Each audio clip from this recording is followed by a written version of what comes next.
చదువుకుందాం. మత్తయి సువార్త 13వ అధ్యాయం. మత్తయి సువార్త 13వ అధ్యాయం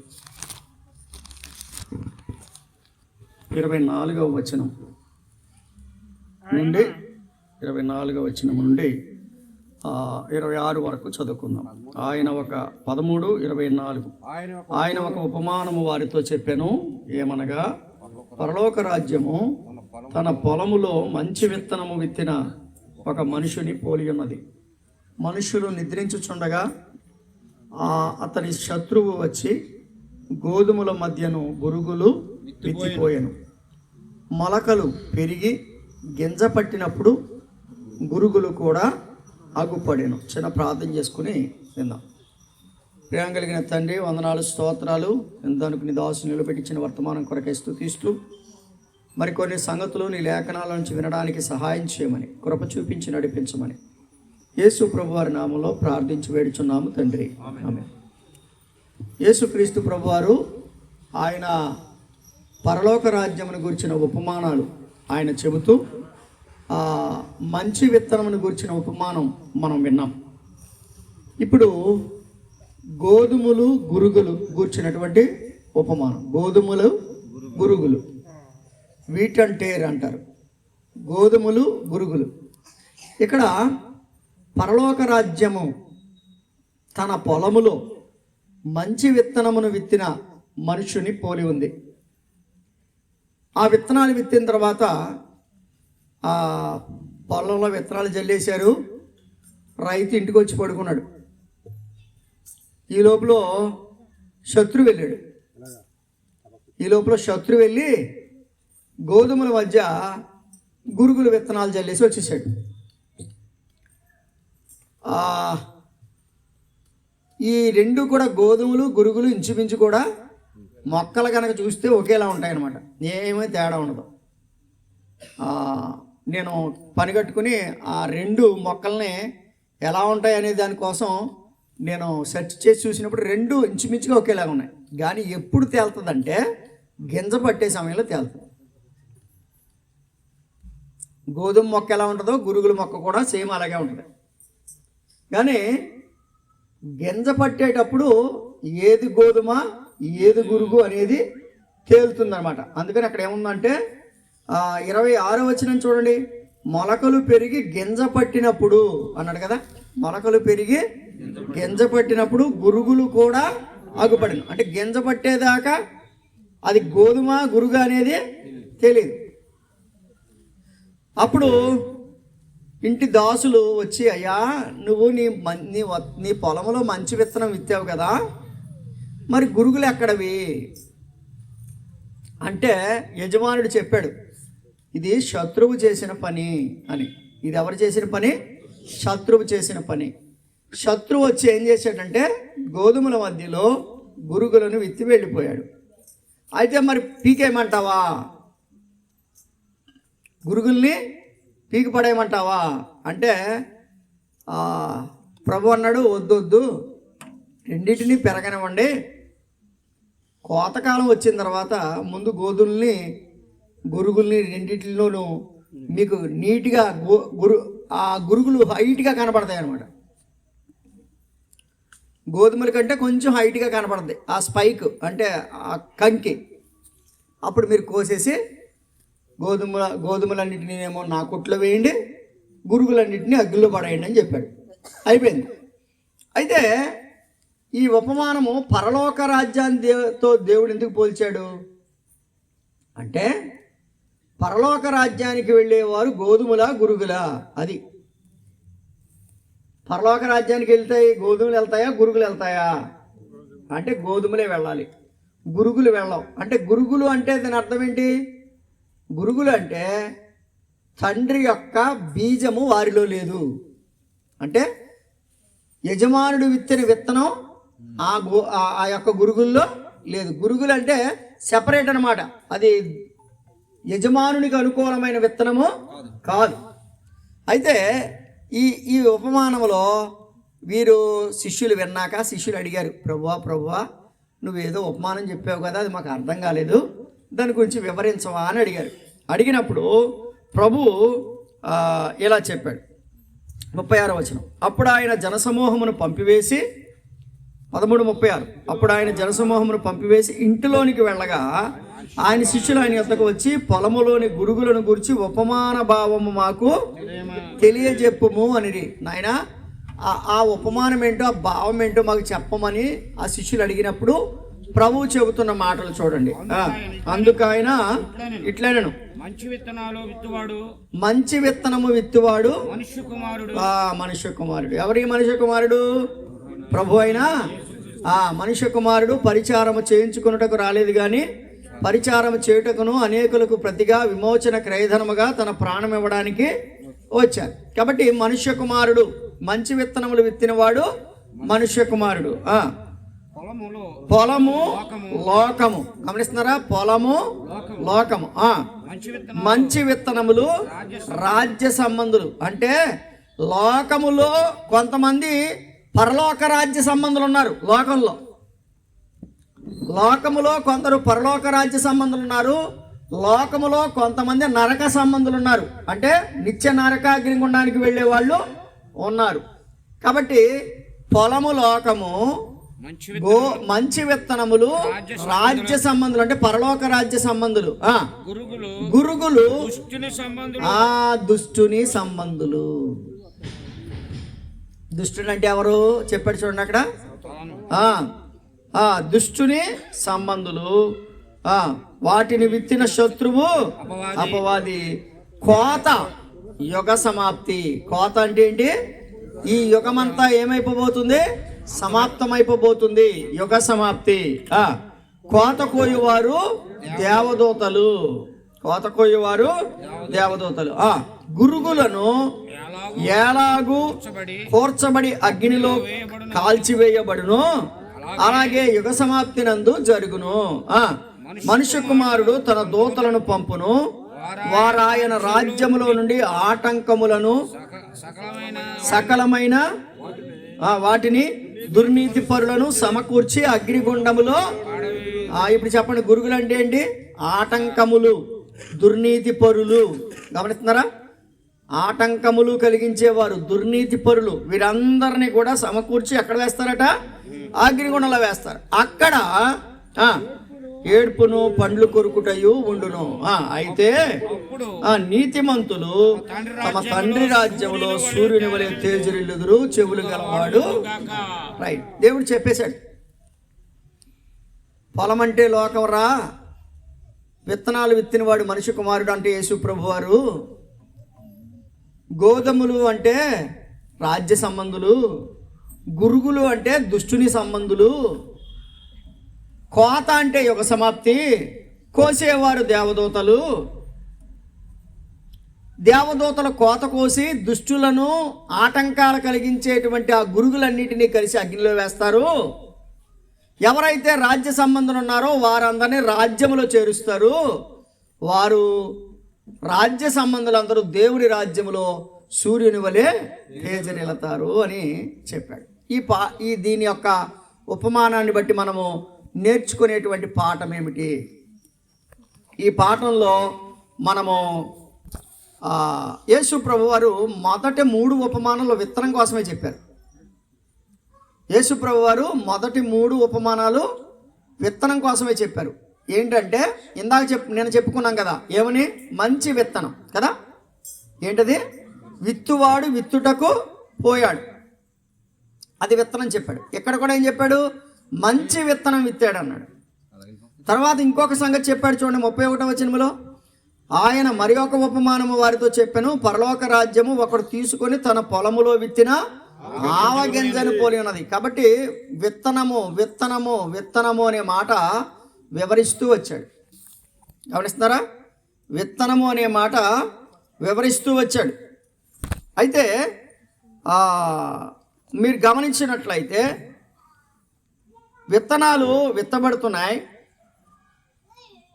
ఆ విత్తనాన్ని మనం గ్రహించడంలో ఉంది. దుష్టుడు అని ఇక్కడ మొదటి ఉపమానంలో దుష్టుడు అని చెప్పాడు వాడి పేరు. మొదటి ఉపమానంలో అతని పేరు ఏం పేరు? దుష్టుడు. చూడండి ఏమన్నాడు, 13వ అధ్యాయం 19వ వచనం, విత్తువానిని గురించిన ఉపమానము వాక్యము వినియు గ్రహింపక ఉండగా దుష్టుడు వచ్చి వాని హృదయంలో విత్తబడిన దానిని ఎత్తుకొని పోవును. దుష్టుడు అని పేరు చెప్పాడు. ఇక్కడ ఈ ఉపమానంలో శత్రువు అన్నాడు కదా, వాడే దుష్టుడు, వాడే శత్రువు. మొదటి ఉపమానంలోనేమో దుష్టుడిగా దేవుడు మనకు చూపించాడు, రెండవ ఉపమానంలో శత్రువుగా చూపించాడు. ఈ దుష్టుడు శత్రువు మొదటి ఉపమానంలో ఏం చేశాడు? ఎత్తుకుపోయాడు. అర్థమవుతుందా? మొదటి ఉపమానంలో ఏం చేశాడు? వేసిన విత్తనాలని ఎత్తుకుపోయాడు. రెండవ ఉపమానంలో ఏం చేశాడు?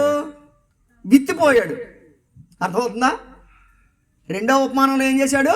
విత్తిపోయాడు. ఇందాక ఎత్తుకుపోయాడు, ఇప్పుడు విత్తిపోయాడు. అంటే ఇందాక నష్టమే కలిగించాడు, ఇప్పుడు నష్టమే కలిగించాడు. కాబట్టి దేవుని వాక్యంలో దుష్టుడు అంటే సాతానుని గురించి సంగతులు మనం వింటే, ఆ సాతాను ఎటువంటి వాడు అంటే నష్టం కలిగించేవాడు.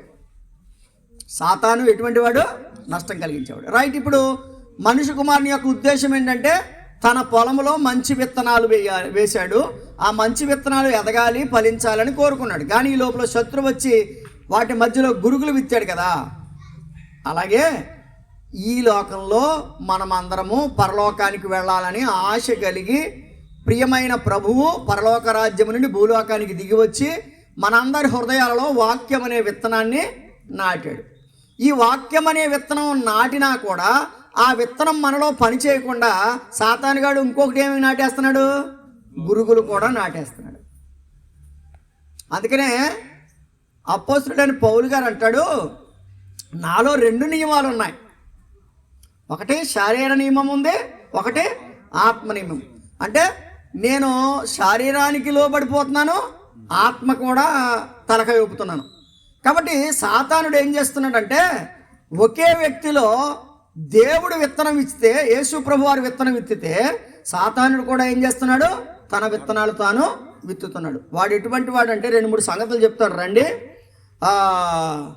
వాడు మోసగాడు, వాడు మోసం చేసేవాడు. చూడండి, ప్రకటన గ్రంథం 12వ అధ్యాయం 9వ వచనం. ప్రకటన గ్రంథం 12వ అధ్యాయం 9వ వచనం. 12వ అధ్యాయం 9వ వచనం ఏమన్నాడు? కాగా సర్వలోకమును మోసపుచ్చు అపవాదనియు సాతాననియు పేరు గల ఆది సర్పము ఆయన, ఆ మహాఘట సర్పము. ఏమండి? ఆది సర్పం అంటే ఆయనే. ఆది సర్పం అన్నా, ఏమండి, సాతాను అన్నా, మహాఘట సర్పం అన్నా, అపవాది అన్నా ఒకటే. ఇప్పుడు చెప్పండి, ఒక రైతు తన పొలంలో మంచి విత్తనాలు విత్తుకున్నాడు. ఆ మధ్యలో గురుగులు విత్తడం మోసమా కాదా? చెప్పండి, మోసం. ఇప్పుడు ఈ రోజున నీ మీద నా మీద దేవుడు ఎంతో ఖర్చు చేశాడు. ఎంత ఖర్చు చేశాడు తెలుసా? తన ప్రాణాన్నే ఖర్చు చేశాడు. తన ప్రాణాన్ని ఖర్చు చేసి నిన్ను నన్ను పరలోక రాజ్యానికి నడిపించాలని ఆశ కలిగి ఉంటే, ఈ లోపల నువ్వు పరలోకానికి వెళ్ళకూడదు అని చెప్పి నీ మనసులో ఏమి నాటేస్తున్నాడు? వాడు గురుగులు నాటుతున్నాడు. కొన్నిసార్లు అసలు దేవుడు ఉన్నాడంటావా అనిపిస్తుంది మనసులను. అవునా? ఇది ఎవరు అనిపించారు? సాతానుడే. మరే నువ్వు ఇంత భక్తి చేస్తున్నావు, నీకు ఇన్ని కష్టాలు వస్తున్నాయంటే అసలు దేవుడు ఉన్నాడంటావా అంటాడు.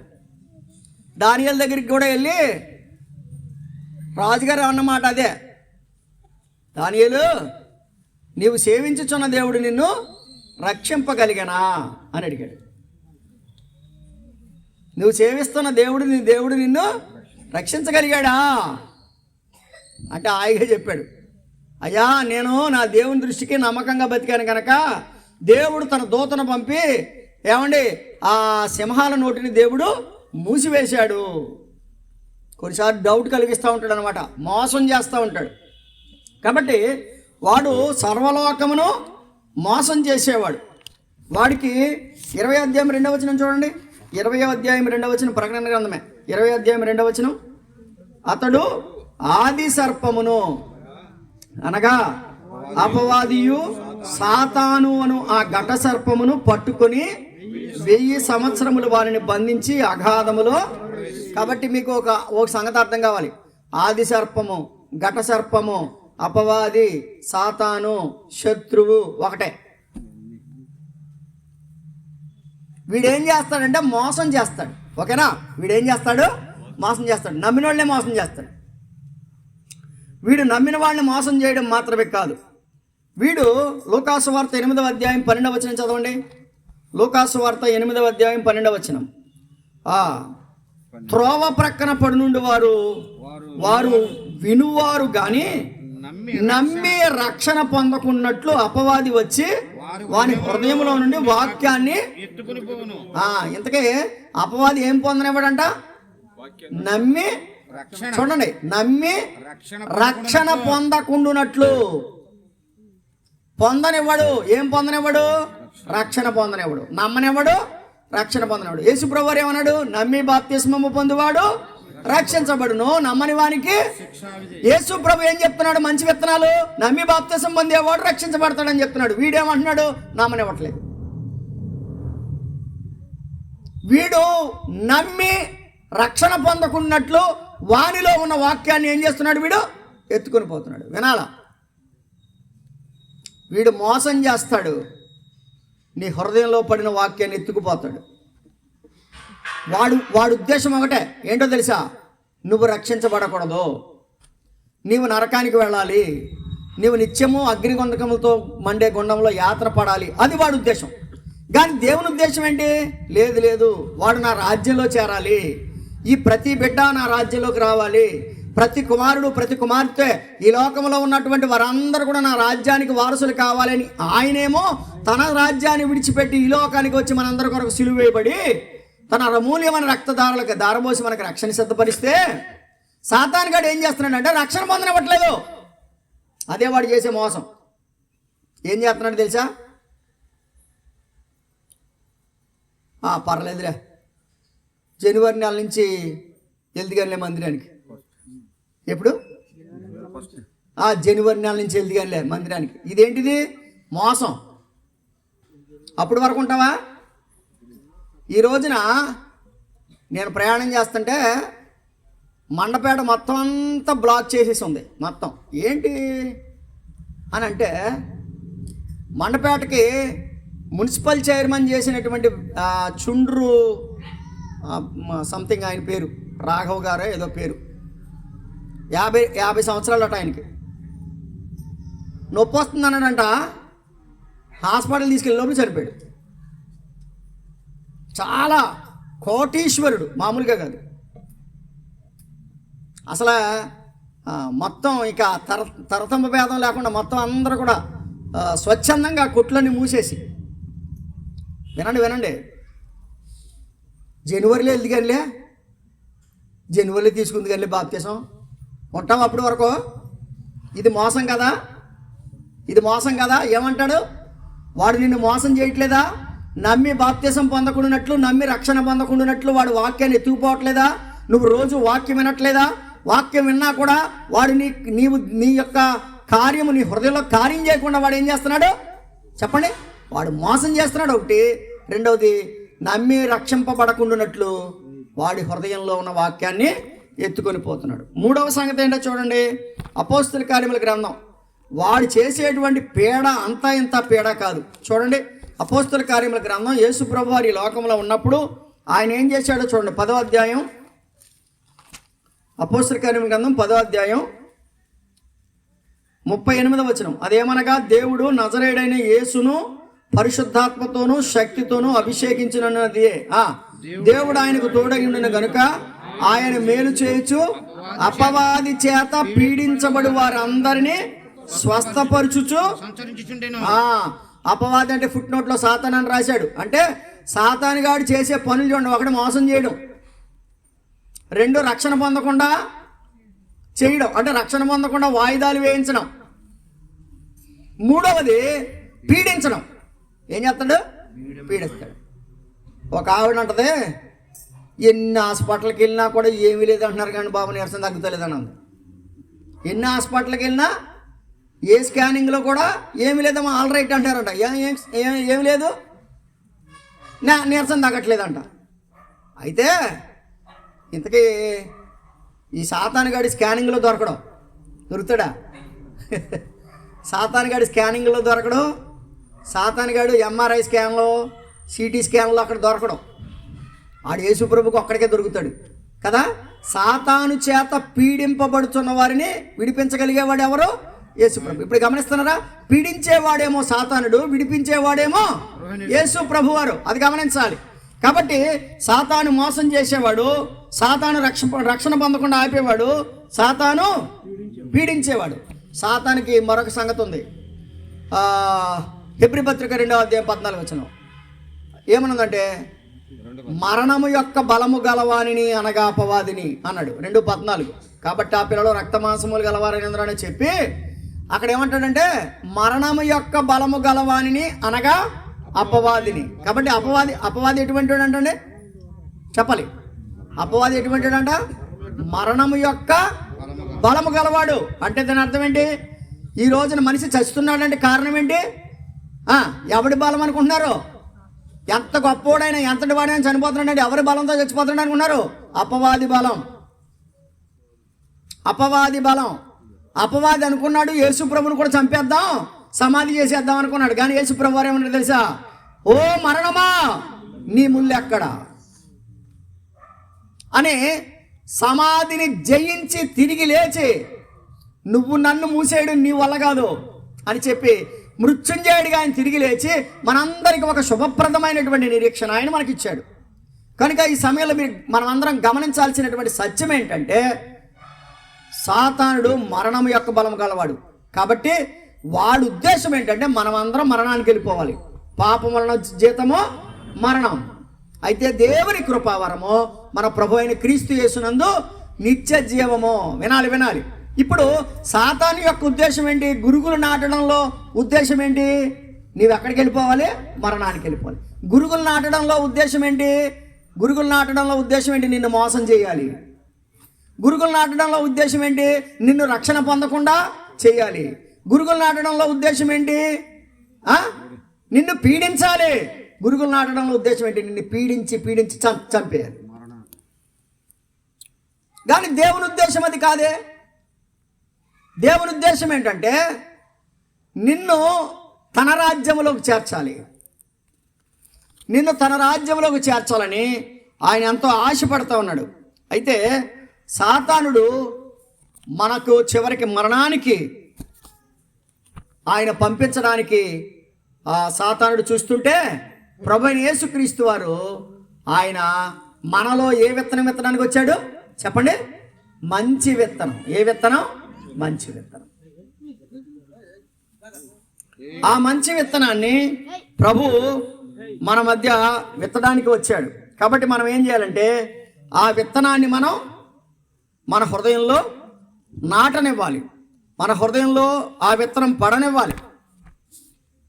అక్కడ విత్తనము వాక్యమే కదా. విత్తనం ఏంటి? వాక్యమే. కాబట్టి ఆ వాక్యం మన హృదయంలో పడితే మనము గోధుమలమైతే దేన్ని తప్పించుకుంటాం? మనం అగ్నిగుండాన్ని తప్పించుకుంటాం. ప్రభు చెప్పాడు, ఇదిగో రెండింటిని పెరగనివ్వండి. ఏటిని పెరగనివ్వండి? గోధుమలు పెరగనివ్వండి, గురుగులు పెరగనివ్వండి. గోధుమలు అనుకుంటే మమ్మల్ని మా యజమానుడు నాటాడు కాబట్టి మేము సేఫ్ అని కదా. గురుగులు కూడా ఏమనుకుంటున్నాయంటే, నాకు మమ్మల్ని నాటినోడు ఒకడు ఉన్నాడు, మేము సేఫ్ అని. గోధుమలతో పాటు మమ్మల్ని కూడా మేము కూడా సేఫ్గా ఉంటామని. కానీ యజమానుడు ఒక మాట చెప్పాడు. ఏమని చెప్పాడు? అరే కోత వరకు ఆగండి. కోత అంటే ఏం చెప్పాడు? యుగ సమాప్తి. అంటే ఈ యుగం ఏమైపోబోతుంది? సమాప్తం అయిపోబోతుంది. ఈ యుగము ముగిసిపోబోతుంది.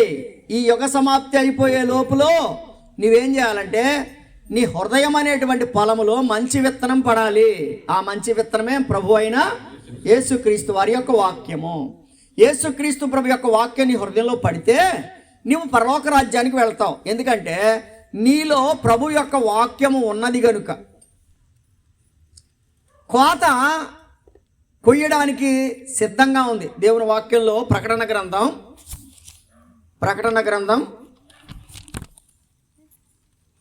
14వ అధ్యాయం 15వ వచనం చూడండి. అప్పుడు వెడలి వచ్చి భూమి పైరు పండి ఉన్నది. ఏమండి? భూమి పైరు పండి ఉన్నది, కోతకాలము వచ్చినది. నీవు నీ కొడవలి పెట్టి కొయ్యుమని గొప్ప స్వరముతో ఆ మేఘము మీద ఆసీనుడై ఉన్న వానితో చెప్పాను. గమనిస్తున్నారా? మేఘము మీద ఆసీనుడైన వాడు తన కొడవలి భూమి మీద వేయగా భూమి పైరు వినాలి. కొడవలి అంటే తీర్పు. గమనిస్తున్నారా? మేఘము మీద ఆసీనుడైన వాడు అనగా ప్రభువైన యేసుక్రీస్తు వారు ఆయన భూమి మీద ఏం వేశాడట? కొడవలి వేశాడట. భూమి మీద కొడవలి వేయగానే కోయబడింది. ఏం కోయబడింది? గోధుమలు కోయబడ్డాయి, గురుగులు కోయబడ్డాయి. కానీ గోధుమలు ఎక్కడికి వెళ్ళాయి? కొట్టులోకి వెళ్ళాయి. గురుగులు ఎక్కడికి వెళ్ళాయి? అగ్నిలోకి వెళ్ళాయి. నువ్వు ఎక్కడ ఉంటావు? గోధుమల వలె యేసుక్రీస్తు ప్రభుని నీ హృదయంలో చేర్చుకుంటావా? వాక్యాన్ని నీ హృదయంలో చేర్చుకుంటావా? నువ్వెక్కడుంటావంటే దేవుని వాక్య ప్రకారం ఏమండి, నీతిమంతులు తండ్రి రాజ్యములో సూర్యుని వలె తేజరిల్లుతారు. కొడవలి పెట్టి కోసే రోజులు దగ్గరగా ఉన్నాయి. కొడవలి కోత అయిపోయిన తర్వాత ఏమండి, తర్వాత ఏంటి? కోత అయిపోయిన తర్వాత పని ఏంటి? కట్టేత అయిపోయిన తర్వాత పని ఏంటి? చూడండి, ఒక వాక్యం చదువుదండి, చదవండి. లూకాసు వార్త 3వ అధ్యాయం 17వ వచనం. లూకాసు వార్త 3వ అధ్యాయం 17వ వచనం. ఆయన చేట, చెప్పండి, ఆయన కొడవలు ఆయన దగ్గర ఉంది, ఆయన చేట ఆయన దగ్గర ఉంది. ఏం కంగారు పడాల్సిన అవసరంలా. అమ్మ, అర్థమవుతున్నారా? ఆయన కొడవలి వేశాడు, ఆయన చేతిలో ఏముంది? చేట ఉంది. ఆయన చేట ఆయన చేతిలో ఉన్నది. ఆయన తన కళ్ళమును బాగుగా శుభ్రము చేసి తన కొట్టులో, చెప్పండి, గోధుమలు ఎక్కడ ఉన్నాయి? కొట్టులోకి వెళ్ళి. పొట్టు ఎక్కడ ఉంది? చూడండి, పొట్టును ఆరని అగ్ని గోధుమలు కొట్టులోకి వెళ్తాయి అంటే రాజ్యములోకి వెళ్ళాయి. కానీ ఈ గురుగులు, ఈ పొట్టు ఎక్కడికి పోయింది? అగ్ని, ఆరని అగ్ని. ప్రియమైన స్నేహితులారా, ఈ కూడిక యొక్క ఉద్దేశం ఏంటంటే నువ్వు ఇంకా రక్షించబడకుండా ఉంటే నువ్వు ఆరని అగ్నికి దగ్గరగా ఉన్నావు. ఇప్పుడు నువ్వు ఆరోగ్యంగానే ఉండొచ్చు, ఈ రాత్రి తెల్లారుతుందో లేదో తెలియదు మనకి.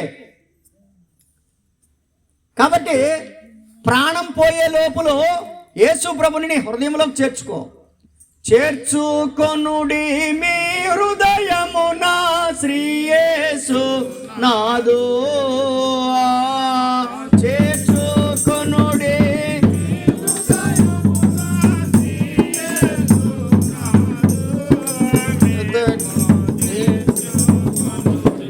మీకిచ్చును చిరజీవము కృపను. చేర్చుకొని నామీకిచ్చును చిరజీవము కృపను. హృదయమనెడు తెలుపునొద్ద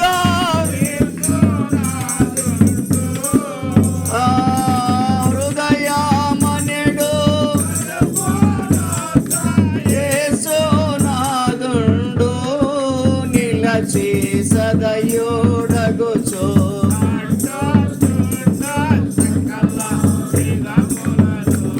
సకల విధాలా తడుతున్నాడు ఆయన. నువ్వు చేర్చుకో యేసు ప్రభుని.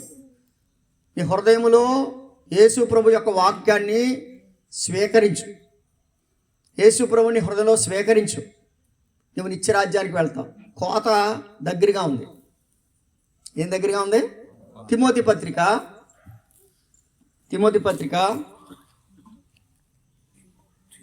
మొదటి పత్రిక 5వ అధ్యాయం. తిమోతి మొదటి పత్రిక 5వ అధ్యాయం 24వ వచనం చదువుతున్నాను, చూడండి. కొందరి పాపములు తేటగా బయలుపడి న్యాయపు తీర్పునకు ముందుగా నడుచుచున్నవి, మరి కొందరి పాపములు వారి వెంట వెళ్ళుచున్నవి. అటువలే మంచి కార్యములు తేటపరచబడి ఉన్నవి, బయలుపడనివి దాచబడా. ఇప్పుడు చెప్పండి, కోత అంటే ఏంటో తెలుసా? నీతి కార్యాలు బయటపడే రోజు, చేట కార్యాలు బయటపడే రోజు. న్యాయపు తీర్పు సిద్ధంగా ఉంది. అయితే నేను అంటాను, దేవుని న్యాయపీఠం దగ్గరికంట మనం చేసిన పాపమే లాక్కెళ్తుందంట. పోలీసు వాడు లాక్కెళ్తాడు కదా, ఎక్కడికి? స్టేషన్కి. రారా అన్నట్టు మనం చేసిన దొంగతనం మనం లాక్కెళ్తుంది, మనం చేసినటువంటి వ్యభిచారం మనం లాక్కెళ్తుంది, మనం చేసినటువంటి పాపం, మనం చేసినటువంటి దోషం, ఒరేయ్ నువ్వు ఎక్కడికి వెళ్తావురా అని చెప్పేసి మన పాపాలే మనల్ని పట్టుకొని యేసుప్రభు గారి ముందు నిలబడతాయి. అలాగే మన నీతి క్రియలే మనల్ని తీసుకుని వెళ్తాయంట. అలాగే కొందరు నీతి పనులు కూడా వారి ముందు నడుస్తున్నాయి. ఇప్పుడు చెప్పండి, నీవు పాపం చేసి గురుగుల్లాగా నరకంలో పడతావా, లేదా యేసుక్రీస్తు ప్రభు వాక్యాన్ని నీ హృదయంలో చేర్చుకుని యేసు ప్రభు నేను పాపినని ఒప్పుకొని పరలోక రాజ్యంలోకి వెళ్తావా? అయితే వినండి, పరలోక రాజ్యములోనూ శాశ్వతమైన రాజ్యమే. అక్కడ ఆకలి దప్పులు లేవు, వ్యాధి బాధలు లేవు, బంగారు వీధులు కలిగిన పట్టణం, ఆ ప్రభుతో నిత్యం ఆనందించే పరిస్థితి. అయితే అగ్నిలో పడితే కనుక అక్కడ నిత్యం ఉంటావు. అక్కడ ఏమండి కన్ని, అక్కడ ఏం లేదు, కన్ని అసలు ఆ నీళ్ళు ఒక నీటి చుక్క దొరకదంట అక్కడ. అందుకనే తన వేలి కొనను ముంచి అబ్రహాము తండ్రి అయిన అబ్రహాము అంటున్నాడు చూసారా, నా నాలుగుని చల్లార్చడానికి దాహం ఎర్రదాహం వేసేద్దంట. ఈత కొడతారంట. అక్కడ తప్పించుకుందామంటే తప్పించుకోవడానికి తెలివితేటలు ఏమి పనికిరావట. గమనించండి, ఆ నిత్య నరకాన్ని తప్పించుకోవాలంటే ఇప్పుడు యేసు ప్రభుని మీ హృదయంలో చేర్చుకోండి. మంచి విత్తనాన్ని హృదయంలో పడాలి. ఇప్పుడు వరకు ఉన్నటువంటి చెడ్డ విత్తనాన్ని దేవుడు ఏం చేస్తాడు తెలుసా? తీసేస్తాడు. చెప్పాడు కదా రాతి గుండె మీలో నుంచి తీసివేసి మాంసపు గుండె నేను మీకు ఇస్తాను. ఈ రాత్రి యేసు ప్రభు నేను పాపిని ఒప్పుకుంటే ప్రభువు తన మంచి విత్తనం నీలో వేస్తాడు. ఆ మంచి విత్తనం ద్వారా నువ్వు ఎక్కడికి వెళ్తావు? కొట్లోకి వెళ్తావు, అంటే పరలోక రాజ్యానికి వెళ్తావు. యేసు ప్రభు వారు ఈ ఉపమానం చెప్పడం వెనక ఉద్దేశం ఏంటంటే, నీ హృదయం అనే పొలంలో మంచి విత్తనం ఉండాలి. గురుగులు కూడా ఉంటాయి, కానీ వాటిని ఏం చేయాలి? మనము పీకేయాలి. గురుగులు ఉండడానికి వీలు లేదు, గురుగులతో మన శత్రువుకు తలవగ్గడానికి వీలు లేదు. యేసుప్రభు వారు ఏమన్నాడు తెలుసా? అపవాదిని ఎదిరించండి, వాడు మీ యొద్ద నుండి పారిపోతాడు. కాబట్టి యేసుప్రభుని నమ్మండి, పరలోక రాజ్యానికి వారసులు కండి. దేవుడు మనందరికీ తన కృపనిచ్చి పరలోక రాజ్య వారసులుగా చేయనుగాక. ఆమేన్.